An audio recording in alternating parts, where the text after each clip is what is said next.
Glad to see you today. Hope everything's going well.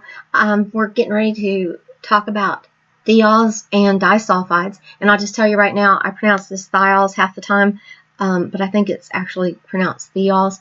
Now, thiols contain sulfur, and so they're like alcohols, except they're the sulfur analogs. They're also called mercaptans. So if you see the word thiols or mercaptans, we're talking about the same thing. And they're not terribly difficult to name. You just add this THIOL on the end of it. I'll put some example videos up here for you. So like this is, you can't really see it because of this right here, but ethane, thiol. So if you have this SH here instead of an OH, remember sulfur is exactly in the below oxygen. It's in the same family as oxygen, so they're going to have some similar ways that they behave. All right, so you just, like right here, you've got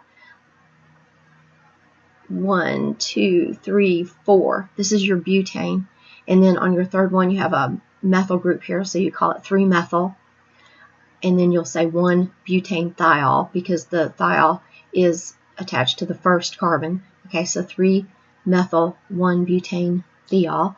And then I'm going to cover more naming examples, but these videos have to be only 2 or 3 minutes long, or else they never upload.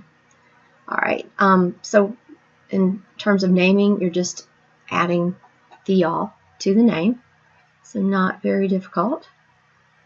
Trying to figure out how to switch my screens.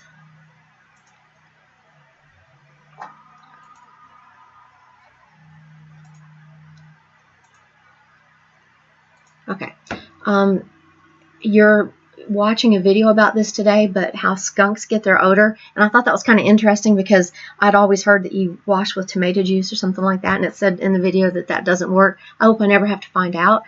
Garlic and onions also have this sulfur odor, which is from thiols. This is pretty interesting here, and I want you to understand this.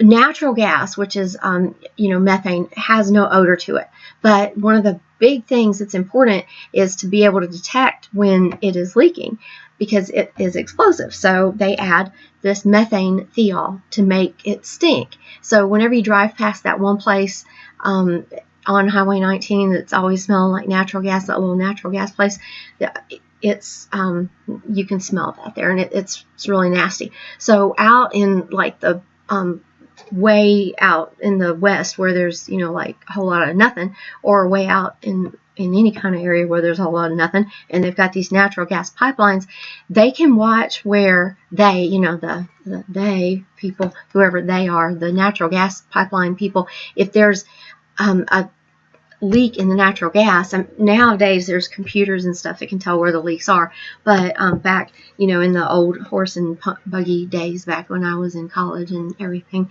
and when I was young, the buzzards would people could see where the buzzards were circling because there would be that naturally deathy kind of nasty smell.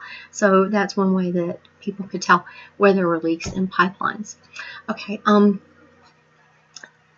so the big thing here, there'll be a couple little reactions that we'll talk about, but just mainly knowing that your thiols are the sulfur analog to an alcohol, and that they stink, that they can be, that's what causes skunks, onions, garlics to smell so badly, and that it's used to help detect natural gas.